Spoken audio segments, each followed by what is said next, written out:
Market లో invest చేసి మీ డబ్బులు డబుల్ చేసుకోవాలనుకుంటున్నారా? సుందరరామిరెడ్డి గారి లైవ్ సెమినార్ కి అటెండ్ అవ్వండి.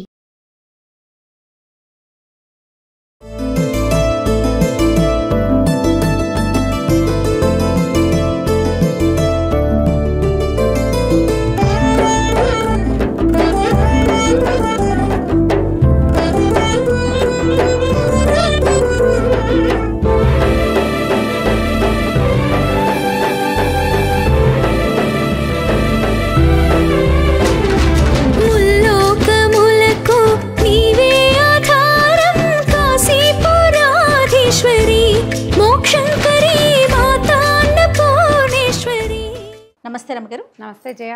రమగారు, మనం దసరా శరన్నవరాత్రుల గురించి మాట్లాడుకుంటున్నాం. అందులో భాగంగా 3వ రోజులో ఉన్నాం.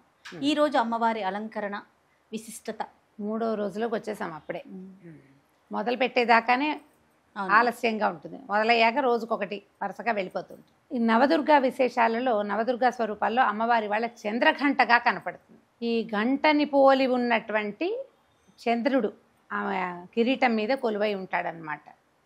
చిత్రమైన ఆకారంలో కనిపిస్తాడు చంద్రుడు. చాలా విశేషంగా కనిపిస్తుంది చంద్రఘంటాదేవి. అయితే శ్రీశైలంలో ఈ రోజున అమ్మవారిని చంద్రఘంటా స్వరూపంలో అలంకరిస్తారు. మనం విజయవాడని ఫాలో అవుతాం కదా, విజయవాడ ఇంద్రకీలాద్రి మీద అమ్మవారిని కనకదుర్గాదేవిని ఈ రోజున అన్నపూర్ణాదేవిగా అర్చిస్తారు. అయితే ఈ అన్నపూర్ణాదేవి అనగానే మనకి ఏమీ లేదు, భోజనము అంతే. అయితే ఈ అమ్మవారికి పసుపచ్చటి వస్త్రాలంకరణ చేస్తారు. చంద్రఘంట కూడా ఈ రోజున పసుపచ్చటి వస్త్రధారణే.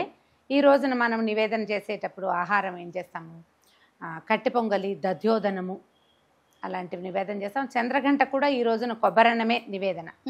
అయితే మనం తెల్లటి పదార్థాలు ఏవైనా కూడా నివేదన చేయవచ్చు. తెల్లగా ఉండేది ఇప్పుడు మనం కొబ్బరన్నం ఏం చేసుకోవచ్చు, ఒట్టి పెరుగన్నం అంటే తిరగమాత పెట్టే వెసులుబాటు లేకపోతే పెరుగన్నం చక్కగా కలిపి అదైనా కూడా మనం అమ్మవారికి నివేదన చేసుకోవచ్చు. అన్నపూర్ణ స్తవం చదువుకోవచ్చు.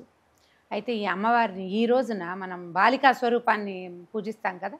4 ఏళ్ల పాప, 4 సంవత్సరాలు నిండిన పాపని కళ్యాణి అంటారు. పేర్లు చూడు ఎంత ప్రత్యేకంగా ఉన్నాయో. ఈ కళ్యాణి స్వరూపంలో ఉన్న బాలికని గనక ఈ రోజున పూజిస్తే మనకి విద్య, వినయము, రాజభోగాలు ప్రాప్తిస్తాయి. ఒకవేళ ఈ పూజ చేసి ఆ పూజ చేయకపోయినా పర్వాలేదు, ఆ పూజ చేసి ఈ పూజ రెండూ చేయవలసిందేనన్న నియమం లేదు. అవకాశాన్ని బట్టి మనం ఇదే నియమం పెట్టుకున్నాం అనుకో, అమ్మవారిని అర్చించుకోవటమే, అర్చన చేసుకోవచ్చు. ఓ బాలిక పక్కింటి వాళ్ళ అమ్మాయి చిన్న పాప ఉంది, 4 ఏళ్ల పాపాయి, ఆమెను ఈ రోజున నిన్న మొన్న చేయలేదు, రేపు ఎల్లుండి సాగదు, ఈవేళ ఒకరోజు చేయొచ్చంటే చేయొచ్చు లక్షణంగా. ఏ రోజుకి వీలైతే ఆ రోజుకి ఏ బాలిక వీలైతే ఆ బాలిక ప్రత్యేకంగా మనం ఇలా చేయదలుచుకుంటే కనుక 4 సంవత్సరాల కళ్యాణికి కనుక చక్కగా బొట్టు, కాటిక, పసుపు పెట్టి కూర్చోబెట్టి ఆమెకి ఇష్టమైన ఆహార పదార్థాలు, ఏదైనా అలంకరణ సామాగ్రి అలాంటివి ఇస్తే అమ్మాయి చక్కగా కుమారి సంతోషిస్తుంది. దానివల్ల మనకి విద్యా వినయాదులు వస్తాయి. అన్నపూర్ణాదేవి గురించి ఒక ప్రత్యేకమైన విషయం చెప్పుకోవాలి మనం. ఒకప్పుడట వ్యాస భగవానుడు కాశీనగరానికి వెళ్ళాడు. వ్యాస భగవానుడు అంటే ఎంత ప్రత్యేకమైన వ్యక్తి. అవునండి. విష్ణువు యొక్క నానావిధ అవతారాలలో ఒక అంశావతారమే వ్యాసుడు. మనం చెప్పుకున్నాం కదా వ్యాసుల వారి గురించి. ఈయన అష్టాదశ పురాణాలు రాశాడు. పిండీకృతంగా ఏకీకృతంగా ఉన్నటువంటి వేదాన్ని 4 భాగాలుగా విభజించాడు. పరమాద్భుతమైన చరిత్ర కలిగిన వాడు. కానీ సంయమనం ఉన్నవాడు అవునా కాదా అని పరీక్షించడానికి పరమేశ్వరుడు వ్యాసుల వారికి అన్నం పుట్టనివ్వలేదు కాశీనగరంలో. భిక్ష కావాలి, మధ్యాహ్నపు వేళకి భిక్షగా ఆయన ఎంత ప్రయత్నించినా అన్నం లభించల.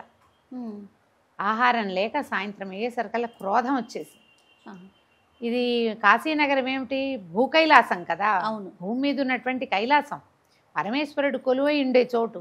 అలాంటి చోట వ్యాసుడిని నాకే అన్నం దొరక్కపోతే అని ఆయన కాశీనే శపించపూనుకున్నాడట. అప్పుడు అమ్మవారు ఒక పెద్ద ముత్తైదు స్వరూపంలో ఆయన కనపడి రా అన్నం తిందుగానని తీసుకెళ్ళి ఆయనకి భోజనం పెట్టి 10,000 మందికి ఏకబిగిన భోజనం పెట్టిందిట ఆవిడ ఆ సమయంలో.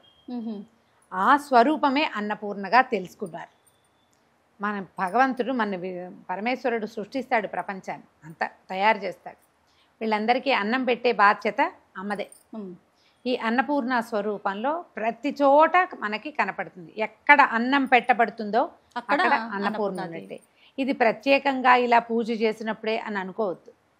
దానం అన్నం ఎవరికైనా ఇవ్వబడుతోంది అంటే అన్నపూర్ణ ఉన్నట్టు. నీకు ఈ భోజన ఇవి చేస్తారు కదా సత్రాలు, అన్న సత్రాలలో అక్కడ అన్నపూర్ణ విగ్రహం, అన్నపూర్ణ పూజ ఉంటుంది. ఒక గరిట చేత్తో పుచ్చుకున్న స్వరూపం కనిపిస్తుంది. కాశీ వెళ్ళిన వాళ్ళంతా ఒక చిన్న ప్రతిమనైనా తెచ్చుకుంటారు. ఈ అన్నపూర్ణ ఎలాంటి విశేషం అంటే, మనం ఏదైనా వంట చేసేటప్పుడు అన్నపూర్ణే సదాపూర్ణే శంకర ప్రాణవల్లభే జ్ఞాన వైరాగ్య సిద్ధ్యర్థం భిక్షాందేహి చ పార్వతి. ఈ శ్లోకం చెప్పుకుంటూ కనుక వంట చేస్తే వంట రుచిగా కుదురుతుంది. అదొకటే కాదు, మనం ఎంతమంది వచ్చినా ఆ అన్నం సరిపోతుంది. వాళ్ళని బట్టి ఈ వంట కుదురుతుంది. ఈ శ్లోకం రోజువారీ చదువుకోవాలి, నేర్చుకోవాలి అని చెప్తారు. ఈ రోజున మనం అన్నపూర్ణ స్వరూపాన్ని పూజిస్తాం. పసుపచ్చటివి తెల్లటి వస్త్రాలు ఒక్కొక్క చోట కనపడతాయి. విజయవాడ వాళ్ళు మనకి పసుపచ్చటి వస్త్రాన్ని అలంకరిస్తారు. మనం ఎవరికైనా ముత్తైదువుకి ఇచ్చేటప్పుడు కూడా పసుపచ్చని గాజులు, పసుపచ్చటి వస్త్రము అలాంటివి సమర్పణ చేస్తే మంచిది. చేమంతి పూలతో అర్చన చాలా విశేషమని చెప్తారు. మన అవకాశాన్ని బట్టి చేయాలి. అయితే ఏంటంటే ఇప్పుడు మనం దుర్గా స్వరూపాలన్నింటినీ కొలుచుకుంటామా? అవునండి. ఈ స్వరూపంలో ఈమె అన్నపూర్ణ అంటే ఆహారం ఇవ్వటమే ఆమె యొక్క ప్రధానమైన కర్తవ్యంగా భావించి ఉంటుంది ఆమె. అదే ఇప్పుడు ఒక రోజును పూజ చేసి మానేస్తే ఎట్లా?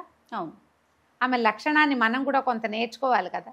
ఈ మొత్తం ఈ దుర్గా స్వరూపాలన్నీ కూడా అదే చెప్తున్నాయి మనకి.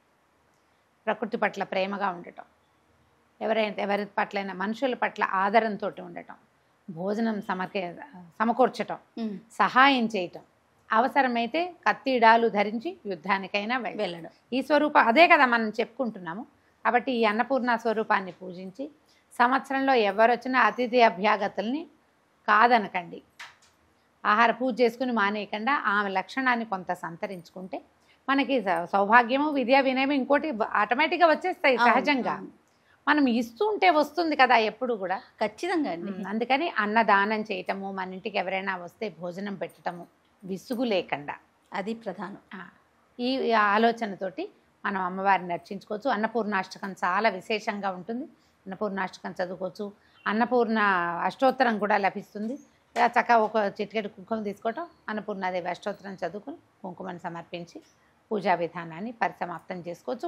ఉదయమైన సాయంకాలమైన మేమే వీలుని బట్టి పూజించుకోవచ్చు. ఓకే. తర్వాత ఇన్ని అవతారాలు ఉన్నాయి కదా రమ్మగారు. ఇప్పుడు నవరాత్రుల్లో నవ అవతారాలను వేస్తూ ఉంటాము. రకరకాల విధానాల్లో రకరకాల పద్ధతుల్లో తల్లిని కొలుస్తూ ఉంటాం, రకరకాల ఆకారాల్లో కూడా. ప్రధానంగా మనము కొలవాల్సిన ఆకారం, పూజించాల్సిన రూపం అట్లా ఏదన్నా ఉంటుందంటారా?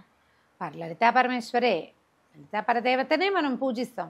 ఆయా సమయాన్ని బట్టి ఆమె స్వరూపం మార్చుకుంటుంది. మనకి ప్రకృతి స్వరూపం మార్చుకోవటల్లా. అవును. ఋతువుకి మారిపోతుందా? ఈ ఋతువు ఇవాళ ఉంది, ఇవాళ చల్లగా వాన వస్తోంది, ఈ వానే ఉంటుందా? ఉండదు కదా. ఓ 2 నెలలు తిరిగేసరికి వర్ష ఋతువు పోతుంది. అవును. తర్వాత ఇంకోటి వస్తుంది, దాని తర్వాత ఇంకోటి. ఋతువులు మారతాయి, స్వరూపాలు మారతాయి, కాలం మారుతూ ఉంటుంది. అవును. అమ్మ కూడా ఆయా సందర్భాన్ని బట్టి తన స్వరూపాన్ని మార్చుకుంటూ ఉంటుంది. అవసరాన్ని బట్టి నీకు అన్నం కావాల్సిన వేళ ఆవిడ అన్నపూర్ణ అవుతుంది. నీకు సహాయం కావాల్సినప్పుడు దుర్గ అవుతుంది. అంతే. సాహసం కావాల్సినప్పుడు మహిషాసుర మర్దిని అవుతుంది. నువ్వు నిజంగా విజృంభించాల్సిన సమయం వచ్చినప్పుడు కాళరాత్రి అవుతుంది. మనం కూడా ఇవన్నీ అవుతూ ఉంటాం. ఆమెతో పాటు మనము మారుతూ ఉంటాం. లలితా పరదేవతని పూజిస్తాం. పరదేవత ఏ స్వరూపంలో మనకు కనిపిస్తే ఆ స్వరూపం. ఓ చిన్న గుండ్రాయి, దానికి పసుపు రాశారు, బొట్టు పెట్టారు, గుండ్రాయి స్వరూపంలో పూజిస్తాం. గుమ్మానికి పసుపు రాసి బొట్టు పెట్టాం, గుమ్మం రూపంలో పూజిస్తాము. అదే కదా మన యొక్క గొప్పతనం. అంతే. అదే హిందువుల విధానం ఏంటంటే ఇదే అని లేదు, ఏదైనా పూజింపదగినదే. అంటే ఏ స్వరూపంలో అయినా భగవంతుడు సర్వాంతర్యామి. అమ్మ కూడా అన్ని జీవుల్లోనూ ఉంటుంది. ఆయా అవకాశాలు, సమయాలు, ఋతువుల్ని బట్టి, కాలాన్ని బట్టి పూజా విధానము మారుతుంది. కానీ పూజింపబడే దైవం పరదేవతే. రైట్ రమ్మ గారు. మరి 4వ రోజు అవతారం మరొక వీడియోలో మనం మాట్లాడుకుందాం. నమస్తే.